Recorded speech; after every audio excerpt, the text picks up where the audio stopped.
News ಅವರ್ಗೆ ಸ್ವಾಗತ. ನಾನು ವೀರೇಂದ್ರ ಉಪ್ಪುಂದ. ಇವತ್ತು ನಾವು ನ್ಯೂಸ್ ಅವರ್ನಲ್ಲಿ ಸಹಜವಾಗಿ ಇವತ್ತಿನ ಚುನಾವಣೆಯ ಫಲಿತಾಂಶದ ವಿಚಾರ, ಗೆದ್ದವರು ಯಾರು ಅನ್ನುವಂಥ ವಿಚಾರ ಇಟ್ಕೊಂಡು ಚರ್ಚೆ ಮಾಡ್ತಾ ಇದ್ದೇವೆ. ಪ್ರತ್ಯಕ್ಷವಾಗಿ 3 ಗೆದ್ದಿರ್ಬೋದು, ಆದರೆ ಪರೋಕ್ಷವಾಗಿ ಈ ಚುನಾವಣೆಯಲ್ಲಿ ಹಲವಾರು ಮಂದಿ ಗೆದ್ದಿದ್ದಾರೆ. ಅವರು ಯಾರು, ಈ ಚುನಾವಣೆ ಕೊಟ್ಟಿರುವಂತಹ ಫಲಿತಾಂಶದ ಸಂದೇಶ ಏನು ಅನ್ನುವಂಥದ್ದು, ಈ ಎಲ್ಲ ವಿಚಾರಗಳ ಬಗ್ಗೆ ಚರ್ಚೆ ಮಾಡ್ತೇನೆ. ಅದಕ್ಕೂ ಮೊದಲು ಈ ಕ್ಷಣದ ಹೆಡ್ಲೈನ್ಸ್. ಉಪಸಮರದಲ್ಲಿ ನಿರೀಕ್ಷೆಗೂ ಮೀರಿ ಮಿಂಚಿದ ಕಾಂಗ್ರೆಸ್, ಗೆಲ್ತೇವೆ ಅಂದುಕೊಂಡಿದ್ದ ರಾಮುಲುಕೋಟೆ ಉಡೀಸ್, ಸಂಪುಟದಲ್ಲಿ ಆಗುತ್ತಾ ಎಲೆಕ್ಷನ್ ಎಫೆಕ್ಟ್.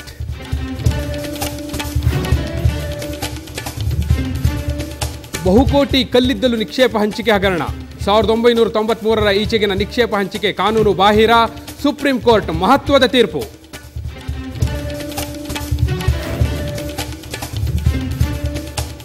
ಗೌರಿ ಹಬ್ಬಕ್ಕೆ ಕೆಎಸ್ಆರ್ಟಿಸಿ ಭರ್ಜರಿ ಗಿಫ್ಟ್. ಆಗಸ್ಟ್ 28-29ರಂದು ವಿಶೇಷ ಬಸ್ ಸೇವೆ, ಪ್ರಯಾಣಿಕರ ಅನುಕೂಲಕ್ಕೆ 1000ಕ್ಕೂ ಹೆಚ್ಚು ಬಸ್ಗಳ ಸೌಕರ್ಯ.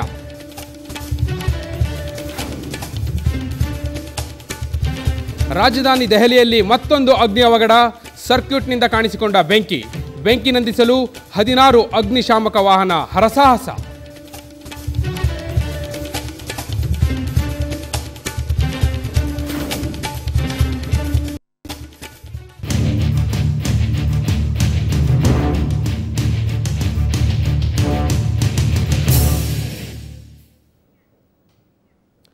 ಗೆದ್ದವರು ಯಾರು, ಈ ವಿಚಾರ ಚರ್ಚೆ ಮಾಡಲಿಕ್ಕೆ ನಮ್ಮ ಜೊತೆ ಇವತ್ತು ಕಾಂಗ್ರೆಸ್ನ ಶಾಸಕರಾಗಿರುವಂತಹ ಅರ್ಕಲ್ಗೂಡು ಮಂಜು ಅವರಿದ್ದಾರೆ. ಮಂಜು ಅವರೇ, ಕಾರ್ಯಕ್ರಮಕ್ಕೆ ಸ್ವಾಗತ.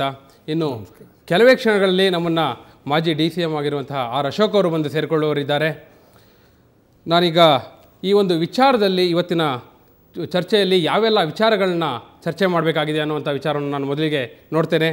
ಪ್ರಮುಖವಾಗಿ ನಾವು ಕೆಲವು ಪ್ರಶ್ನೆಗಳನ್ನ ಹಾಕ್ಕೊಂಡಿದ್ದೇವೆ, ಅವನ್ನು ನೋಡೋಣ. ಯಾವೆಲ್ಲ ವಿಚಾರಗಳನ್ನ ಇವತ್ತು ಚರ್ಚೆ ಮಾಡಬೇಕು ಅನ್ನುವಂಥದ್ದು, ಗೆದ್ದವರು ಯಾರು, ಈ ಉಪಕದಂದ ಫಲಿತಾಂಶ ನೀಡಿರುವಂಥ ಸಂದೇಶ ಏನು ಅನ್ನುವಂಥದ್ದು. ಇವತ್ತೇನು ಫಲಿತಾಂಶ ಬಂದಿದೆ, 3 ಕ್ಷೇತ್ರಗಳ ಉಪಕದಂದ ಫಲಿತಾಂಶ, ಇದು ಯಾವ ಸಂದೇಶವನ್ನು ನೀಡಿದೆ ಅನ್ನುವಂಥದ್ದು. ಅದರಲ್ಲೂ ಮುಖ್ಯವಾಗಿ ಬಳ್ಳಾರಿಯ ಗೆಲುವು ಯಾರ್ಯಾರಿಗೆ ಯಾವ ಸಂದೇಶವನ್ನು ರವಾನೆ ಮಾಡಿದೆ ಅನ್ನುವಂಥ ವಿಚಾರವನ್ನು ಕೂಡ ನಾವಿವತ್ತು ಚರ್ಚೆ ಮಾಡ್ತಾ ಇದ್ದೇವೆ. ಹಾಗೆ ಕಾಂಗ್ರೆಸ್ ಹೈಕಮಾಂಡ್ನ ದೃಷ್ಟಿಯಲ್ಲಿ ಈ ಗೆಲುವಿನ ಶ್ರೇಯಸ್ಸು ಯಾರಿಗೆ ಸಲ್ಲುತ್ತೆ ಅನ್ನುವಂಥ ವಿಚಾರವನ್ನು ಕೂಡ ನಾವಿವತ್ತು ಚರ್ಚೆ ಮಾಡ್ತಾ ಇದ್ದೇವೆ. ಶಿಕಾರಿ ಮಾಡಲೇಬೇಕಾಗಿದ್ದಂತಹ ಕಡೆ CM ಸೋತ್ ಹೋಗಿದ್ಯಾಕೆ ಅನ್ನುವಂಥ ವಿಚಾರದ ಕೂಡ ನಾವು ಇವತ್ತು ಚರ್ಚೆ ಮಾಡ್ತಾ ಇದ್ದೇವೆ. ಶಿಕಾರಿಪುರದ ಗೆಲುವು BJPಯದ್ದ ಅಥವಾ ಆ ಗೆಲುವು ಕೇವಲ ಯಡಿಯೂರಪ್ಪನವರ ವರ್ಚಸ್ಸಿನಿಂದ ಬಂದದ್ದ ಅನ್ನುವಂಥ ವಿಚಾರ ಕೂಡ ನಾವು ಇವತ್ತು ಚರ್ಚೆ ಮಾಡ್ತಾ ಇದ್ದೇವೆ. ಶಿಕಾರಿಪುರದಲ್ಲಿ ಯಡಿಯೂರಪ್ಪನವರು ನಿರೀಕ್ಷಿಸಿದ ಮಟ್ಟದ ಗೆಲುವು ಸಿಗಲಿಲ್ಲ ಯಾಕೆ ಅನ್ನುವಂಥ ವಿಚಾರವನ್ನು ಕೂಡ ನಾವು ಇವತ್ತು ಚರ್ಚೆ ಮಾಡ್ತಾ ಇದ್ದೇವೆ. ಈ ಮೂಲಕ ಶಿಕಾರಿಪುರದ ಜನರು ಏನು ಸಂದೇಶ ನೀಡಿದ್ದಾರೆ, ಏನು ಅವರ ನಿರೀಕ್ಷೆ ಇತ್ತು 60,000 ಲೀಡಲ್ಲಿ ವಿನ್ ಆಗ್ತೇವೆ ಅಂತ, ಅಂಥದ್ದೊಂದು ಗೆಲುವನ್ನು ನೀಡದೆ ಜನ ಯಾವ ಸಂದೇಶವನ್ನು ಯಡಿಯೂರಪ್ಪನವರಿಗೆ ಕೊಟ್ಟಿದ್ದಾರೆ ಅನ್ನುವಂಥ ವಿಚಾರವನ್ನು ಕೂಡ ನಾವಿವತ್ತು ಚರ್ಚೆ ಮಾಡ್ತಾ ಇದ್ದೇವೆ. ಹಾಗೆ ತಮ್ಮ ಕ್ಷೇತ್ರ ಉಳಿಸಿಕೊಂಡ BSYಗೆ ಈ ಗೆಲುವು ನಿಜವಾಗಿಯೂ ಖುಷಿಯನ್ನು ತಂದಿದೆಯಾ ಅನ್ನುವಂಥ ವಿಚಾರವನ್ನು ಕೂಡ ನಾವು ಚರ್ಚೆ ಮಾಡ್ತಾ ಇದ್ದೇವೆ. ಹಾಗೆ 2 ಕ್ಷೇತ್ರಗಳನ್ನ ಗೆದ್ದ ಸಿದ್ದರಾಮಯ್ಯನವರಿಗೆ ನಿಜವಾಗಿಯೂ ಖುಷಿಯಾಗಿದೆಯಾ, ಯಾಕಂದರೆ ನಿಜವಾಗಿಯೂ ಅದು ಸಿದ್ದರಾಮಯ್ಯನವರ ಗೆಲುವಾಗಿದೆಯಾ, ಆ ವಿಚಾರವನ್ನು ಕೂಡ ನಾವು ಚರ್ಚೆ ಮಾಡ್ತಾ ಇದ್ದೇವೆ. ಚಿಕ್ಕೋಡಿಯ ಸಲಗ ಅಂತಲೇ ಹೆಸರುವಾಸಿಯಾಗಿರುವಂತಹ ಹುಕ್ಕೇರಿಯವರು ಏನು ಗೆದ್ದಿದ್ದಾರೆ, ಅವರಲ್ಲಿ ಆ ಗೆಲುವಿನಲ್ಲಿ ಸಿದ್ದರಾಮಯ್ಯನವರ ಪಾತ್ರ ಎಷ್ಟಿದೆ, ಯಾಕಂದರೆ ಹುಕ್ಕೇರಿಯವರ ಮಗ ಗಣೇಶ್ ಹುಕ್ಕೇರಿಯವರು ಗೆದ್ದಿದ್ರು ಕೂಡ ಅಲ್ಲಿ ಪ್ರಕಾಶ್ ಹುಕ್ಕೇರಿಯವರ ಪಾತ್ರವೇ ಹೆಚ್ಚಿದೆ ಅನ್ನುವಂಥದ್ದು. ಈ ಹಿನ್ನೆಲೆಯಲ್ಲಿ ಸಿದ್ದರಾಮಯ್ಯನವರ ಪಾತ್ರ ಅದರಲ್ಲಿ ಎಷ್ಟಿದೆ ಅನ್ನೋ ವಿಚಾರ ಕೂಡ ನಾವು ಚರ್ಚೆ ಮಾಡ್ತಾ ಇದ್ದೇವೆ. 3 ಕ್ಷೇತ್ರಗಳಲ್ಲಿ ಗೆದ್ದ ಅಭ್ಯರ್ಥಿ ಯಾರೇ ಆಗಿದ್ದರೂ ಕೂಡ ರಾಜಕೀಯವಾಗಿ ನಿಜವಾಗಿಯೂ ಗೆದ್ದವರು ಯಾರು, ಎದುರುಗಡೆ ಪ್ರತ್ಯಕ್ಷವಾಗಿ ಅಭ್ಯರ್ಥಿ ಇದ್ದರೂ ಕೂಡ, ಗೆದ್ದವರು 3 ಇದ್ದರೂ ಕೂಡ ಹಿನ್ನೆಲೆಯಲ್ಲಿ ಗೆದ್ದವರು ಯಾರು ಅನ್ನುವಂಥ ವಿಚಾರವನ್ನು ಕೂಡ ನಾವು ಚರ್ಚೆ ಮಾಡ್ತಾ ಇದ್ದೇವೆ. ಎಸ್, ಹಾಗೆ ಚರ್ಚೆಯನ್ನು ಮುಂದುವರಿಸುವ ಮುನ್ನ ಈಗ ಶಿಕಾರಿಪುರದಿಂದ BY ರಾಘವೇಂದ್ರ ಅವರು ಕೂಡ ಇವತ್ತಷ್ಟೇ ಅವರು ವಿಜಯ ಮಾಲೆಯನ್ನು ಧರಿಸಿದ್ದಾರೆ ಶಿಕಾರಿಪುರದಲ್ಲಿ. ಅವರು ಕೂಡ ನಮ್ಮ ಜೊತೆ ಇದ್ದಾರೆ. ರಾಘವೇಂದ್ರ ಅವರೇ, ನಿಮಗೂ ಕೂಡ ಕಾರ್ಯಕ್ರಮಕ್ಕೆ ಸ್ವಾಗತ. ನಮಸ್ಕಾರ. ಮೊದಲಿಗೆ ನಾನು ಮಂಜು ಅವರಿಂದ ಆರಂಭಿಸಲಿಕ್ಕೆ ಇಷ್ಟಪಡ್ತೇನೆ. ಉಪಕದಂದ ಫಲಿತಾಂಶ ನಮ್ಮ ಎದುರುಗಡೆ ಇದೆ. ಬಹುಶಃ ಎಲ್ಲ ಉಪಚುನಾವಣೆಗಳಲ್ಲೂ ಕೂಡ ಆಡಳಿತ ಪಕ್ಷ ಯಾವುದಿರುತ್ತೋ ಅದರ ಪರವಾಗಿ ಫಲಿತಾಂಶ ಬರೋದು ಬಹಳ ಸಹಜವಾದಂಥದ್ದು. ಹಿಂದೆ BJP ಸರ್ಕಾರ ಇದ್ದಾಗಲೂ ಅದನ್ನೇ ನಾವು ಸಾಂಪ್ರದಾಯಿಕವಾಗಿ ನೋಡ್ಕೊಂಡ್ಬಂದಿದ್ವಿ ಅನ್ನುವಂಥದ್ದು. ಈ ಒಂದು ಉಪಚುನಾವಣೆಯಲ್ಲಿ ಒಂದು ಕಡೆ ಕಾಂಗ್ರೆಸ್ ಬಳ್ಳಾರಿಯಲ್ಲಿ ಗೆಲ್ಲುತ್ತೆ, ಇನ್ನೊಂದು ಕಡೆ ಚಿಕ್ಕೋಡಿಯಲ್ಲಿ ಗೆಲ್ಲುತ್ತೆ. ಆದರೆ ಸಿದ್ದರಾಮಯ್ಯನವರು ಎಲ್ಲಿ 4 ದಿನ ಹೋಗಿ ಕುಳಿತಿದ್ರು ಶಿಕಾರಿಪುರದಲ್ಲಿ, ಅಲ್ಲಿ ಸೋತು ಹೋಗುತ್ತೆ. ಯಾರ ಗೆಲುವಿದು? ಸಿದ್ದರಾಮಯ್ಯನವ್ರ ಗೆಲುವ ಇದು ನಿಜವಾಗಿಯೂ ಮಂಜು ಅವರೇ? ಯಾಕಂದರೆ ಒಂದು ಕಡೆ DK ಶಿವಕುಮಾರ್ ಅವರ ವರ್ಚಸ್ಸಿನಿಂದಲೇ ಗೆದ್ದಿದ್ದಾರೆ ಅನ್ನುವಂಥದ್ದು, ಇನ್ನೊಂದು ಕಡೆ ಹುಕ್ಕೇರಿ ಅವರ ವರ್ಚಸ್ಸಿನಿಂದಲೇ ಗೆದ್ದಿದ್ದಾರೆ ಅನ್ನುವಂಥದ್ದು, ಎಲ್ಲೊಂದು ಕಡೆ ಕಾಂಗ್ರೆಸ್ ಗೆಲ್ತು, ಸಿದ್ದರಾಮಯ್ಯ ಸೋತ್ರ ಅಂತ. ನೋಡಿ, ಇದು ನೀವು TVಯ ಮಾಧ್ಯಮದವರು ಮಾತಾಡ್ತಕ್ಕಂಥ ವಿಚಾರ. ಇವತ್ತು ಗೆದ್ದಿರ್ತಕ್ಕಂಥದ್ದು ಕಾಂಗ್ರೆಸ್ ಪಕ್ಷ, ಮುಖಂಡತ್ವವನ್ನು ವಹಿಸಿರ್ತಕ್ಕಂಥದ್ದು ಮುಖ್ಯಮಂತ್ರಿಯವರು, ಅಧ್ಯಕ್ಷರು DK ಶಿವಕುಮಾರ್ ಅವರು, ಇಲ್ಲಿ ಮಾದೇವ್ರವರು ಇನ್ಚಾರ್ಜ್, ಅಲ್ಲಿ HK ಪಾಟೀಲು, ಆಮೇಲೆ ಪ್ರಕಾಶ್ ಹುಕ್ಕೇರಿ ಅವರು, ಅವರ ಹೋರಾಟ, ಇಲ್ಲಿ ಕಲೆಕ್ಟಿವ್ ಹೋರಾಟದಿಂದ ಇವತ್ತು ಫಲಿತಾಂಶ ಬಂದಿದೆ. ಬಟ್ ಈ ಫಲಿತಾಂಶ ಬಂದಿರತಕ್ಕಂಥದ್ದು ನೋಡಿದಾಗ ಪಕ್ಷದ ಕಾರ್ಯಕ್ರಮಗಳಿಗೆ ಜನ ಮತ ಹಾಕಿದ್ದಾರೆ, ಸಿದ್ದರಾಮಯ್ಯನ ಕಾರ್ಯಕ್ರಮವನ್ನು ಗುರುತಿಸಿದ್ದಾರೆ, ಅದರಿಂದ ನಮಗೆ ಅನುಕೂಲ ಆಗಿದೆ ಅನ್ನೋದು ನನ್ನ. ಹಾಗಾದ್ರೆ ಶಿಕಾರಿಪುರದಲ್ಲಿ ಅದನ್ನು ಗುರುತಿಸಲಿಲ್ಲ ಅಂತ ಅಲ್ಲ. ಶಿಕಾರಿಪುರದಲ್ಲಿ ನಿಮ್ಮ ಕಾರ್ಯಕ್ರಮಗಳನ್ನ, ಸರ್ಕಾರದ ಜನಪರ ಕಾರ್ಯಕ್ರಮಗಳನ್ನ, ನಿಮ್ಮ ಕೊಡುಗೆಗಳನ್ನ ಜನ ಗುರುತಿಸಲಿಲ್ವಾ? ನೋಡಿ, ಅಲ್ಲೇನಾಯ್ತು? ಕಳೆದ ಬಾರಿ 56,000 ಲೋಕಸಭಾ ಚುನಾವಣೆಯಲ್ಲಿ ಯಡಿಯೂರಪ್ಪನವರು ಮತ ಗಳಿಸ್ತಾರೆ.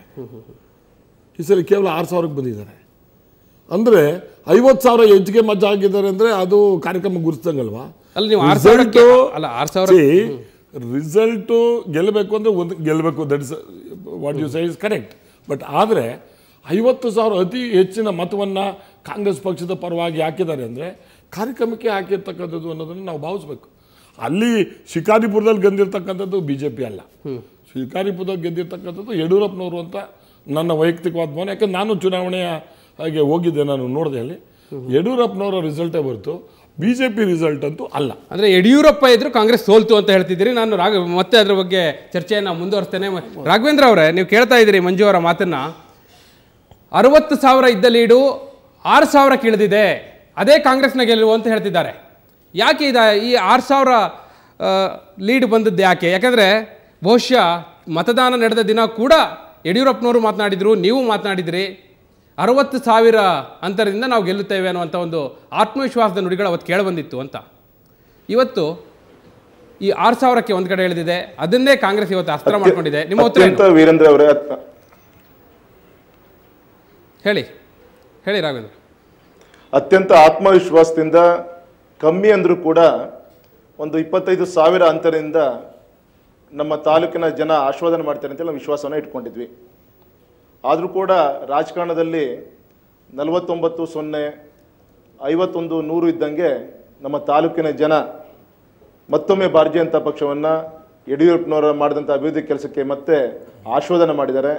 ಈ ಸಂದರ್ಭದಲ್ಲಿ ಇಡೀ ನಮ್ಮ ದೇವದುರ್ಗವಾದಂಥ ಸ್ವಾಭಿಮಾನಿ ಶಿಕಾರಿಪುರ ತಾಲೂಕಿನ ಮತದಾರ ಬಂಧುಗಳನ್ನ ನಿಮ್ಮ ಮಾಧ್ಯಮದ ಮೂಲಕ ನಾನು ಕೃತಜ್ಞತೆಯನ್ನು ಸಲ್ಲಿಸ್ತಾ ಇದ್ದೀನಿ. ತಾವು ಕೇಳಿದ ಪ್ರಶ್ನೆಗೆ ಒಂದೇ ಒಂದು ಈ ಸಂದರ್ಭದಲ್ಲಿ ನಾನು ಉತ್ತರ ಕೊಡ್ಲಿಕ್ಕೆ ನಾನು ಇಷ್ಟಪಡ್ತೇನೆ.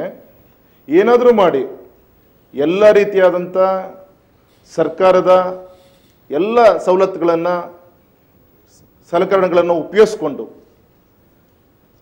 ಮತ್ತು ಗೌರವಾನ್ವಿತ ಮುಖ್ಯಮಂತ್ರಿಗಳು, ಇಡೀ ಮಂತ್ರಿಮಂಡಲ, ಒಂದೊಂದು ಬೂತಿಗೆ ಒಬ್ಬೊಬ್ಬರು ಮಂತ್ರಿಗಳು, ಹಾಗೆ ಸುಮಾರು 25-30 ಶಾಸಕರನ್ನು ಕೂಡ ಇಟ್ಕೊಂಡು ಎಲ್ಲ ರೀತಿಯಂಥ ಒಂದು ಪ್ರಯತ್ನ ಇದು ಒಂದು.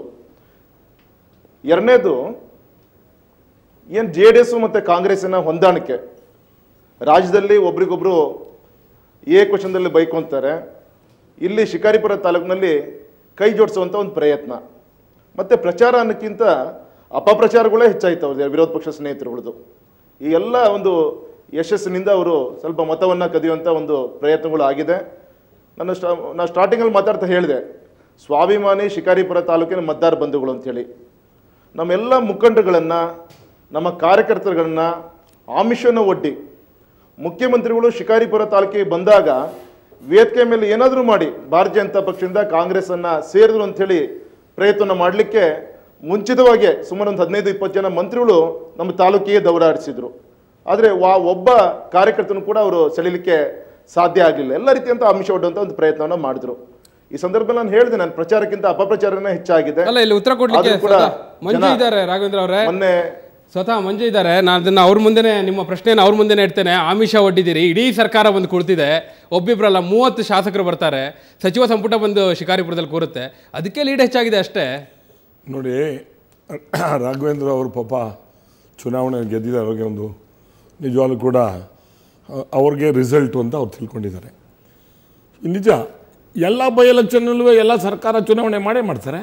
ಅವರು ಹಲವಾರು ಬೈ ಎಲೆಕ್ಷನ್ ಮಾಡಿದ್ದಾರೆ. ಯಡಿಯೂರಪ್ಪನವರ ನೇತೃತ್ವದಲ್ಲಿ ಎಲ್ಲ ಮಂತ್ರಿಮಂಡಲ ಪ್ರತಿಯೊಬ್ಬರು ಮಾಡಿರ್ತಕ್ಕಂಥದ್ದು ನಿದರ್ಶನಗಳಿದ್ದಾವೆ. ಒಪ್ಕೋತೀರಿ ಇಡೀ ಸರ್ಕಾರ ಹೋಗಿ ಕೂತಿತ್ತು ಶಿಕಾರಿಪುರಕ್ಕೆ? ಸರ್ಕಾರ ಅನ್ನೋದಕ್ಕಿಂತ ಕಾಂಗ್ರೆಸ್ ಪಕ್ಷದ ಕಾರ್ಯಕರ್ತರು ನಾವು ಗೌರವ, ನಾನು ಕೂಡ 2 ದಿವಸ ಹೋಗಿದ್ದೆ. ನಿಜ, ಅದು ತಪ್ಪೇನು, ಅದರಲ್ಲಿ ಯಾಕೆ ಮಾಡಬಾರ್ದು ಅಂತ ಹೇಳಿದೆ. ಆಮಿಷ ಒಡ್ಡೋದು, ಆಮಿಷ ಮಾಡ್ಬೋದು ಅಂತ ಕಮಿಟ್ ಆಗ್ತಾ ಆಮಿಷ ಒಡ್ಡೋದು ಅಂದ್ರೆ ಯಾರು ಒಡ್ಡಿದ್ದಾರೆ ಅಲ್ಲಿ ಅಷ್ಟು ಗೆಲ್ಬೇಕಾದ್ರೆ ಏನು ಅನ್ನೋದನ್ನ ಅವ್ರವರೇ ತಿಳ್ಕೋಬೇಕು. ನಾನು ಅದ್ರ ಬಗ್ಗೆ ಆಮಿಷ ಒಡ್ಡಿರೋದ್ರ ಬಗ್ಗೆ ಈಗ ನಾವೇನು ಹೋಗ್ಬಿಟ್ಟು ನಾನು ಅದು ಮಾಡ್ತೀವಿ ಇದನ್ನು ಮಾಡ್ತೀವಿ ಅಂತ ನಾವೇನು ಪ್ರಚಾರ ಮಾಡಿಲ್ಲ, ಅಥವಾ ಇನ್ನೊಂದನ್ನು ನಾವು ಸರ್ಕಾರ ನಾವು ಇದು ಮಾಡ್ತೀವಿ ಅಂತ ಹೇಳಿಲ್ಲ. ನಾವು ನಮ್ಮ ಪಕ್ಷದ ಕಾರ್ಯಕ್ರಮ ಇಂತಿಂಥವು ಇದ್ದಾವೆ, ಓಟ್ ಕೊಡಿ ಅಂತ ಕೇಳಿದ್ದೀವಿ, ಜನ ಮನ್ನಣೆ ಕೊಟ್ಟಿದ್ದಾರೆ. ನಾವು ಕೂಡ ಈಗ ಅವರು ಧನ್ಯವಾದಗಳನ್ನು ಹೇಳೋದು ಮತದಾರರಿಗೆ. ನಾನು ಹೆಮ್ಮೆಯಿಂದ ಹೇಳ್ತೀನಿ, ಆ ಕ್ಷೇತ್ರದ ಮತದಾರರಿಗೆ ಅತಿ ಹೆಚ್ಚಿನ ಮತವನ್ನು ಕೊಟ್ಟು ಕಾಂಗ್ರೆಸ್ ಪಕ್ಷದ ಗೌರವವನ್ನು ಉಳಿಸಿದ್ದೀರಿ. ನಾವು ಕೂಡ ಮತದಾರರಿಗೆ ನಮ್ಮ ಪಕ್ಷದ ಪರವಾಗಿ, ಮುಖ್ಯಮಂತ್ರಿಯವರ ಪರವಾಗಿ ಮತ್ತು ಮಾದೇವಪ್ಪನವರ ನೇತೃತ್ವದಲ್ಲಿ ಚುನಾವಣೆ ನಡೆದಕ್ಕೆ ಆ ಮತದಾರರಿಗೆ ಧನ್ಯವಾದಗಳನ್ನು ನಾನು ಕೂಡ ಈ ಸಂದರ್ಭದಲ್ಲಿ ಹೇಳ್ತೀನಿ. ಒಂದಂತೂ ತಿಳ್ಕೋಬೇಕು, ರಾಘವೇಂದ್ರ ಅವರು ಯಾವ ಅಮಿಷ ಒಡ್ಡಿ ಮಾಡಿದ್ದಾರೆ ಅಂದರೆ ಇನ್ನು ಅವ್ರೇನು ಮಾಡಿದ್ದಾರೆ ಅನ್ನೋದ್ರ ಬಗ್ಗೆ ಅವ್ರು ಹೇಳ್ಬೇಕಪ್ಪ ನನಗೆ. ಅಂದರೆ ನನಗೆ ಗೊತ್ತಿರೋಂಗೆ ಸರ್ಕಾರದ ಸವಲತ್ತುಗಳನ್ನ ಇಟ್ಕೊಂಡು ಮಾಡ್ತಕ್ಕಂಥ ಕೆಲಸ ಅಲ್ಲ ಅಲ್ಲಿ. ಈಗ ಎಲ್ಲರೂ ಬುದ್ಧಿವಂತರಾಗಿದ್ದಾರೆ, ಎಲ್ಲ ಒಂದು ವಿಚಾರವಂತರಾಗಿದ್ದಾರೆ.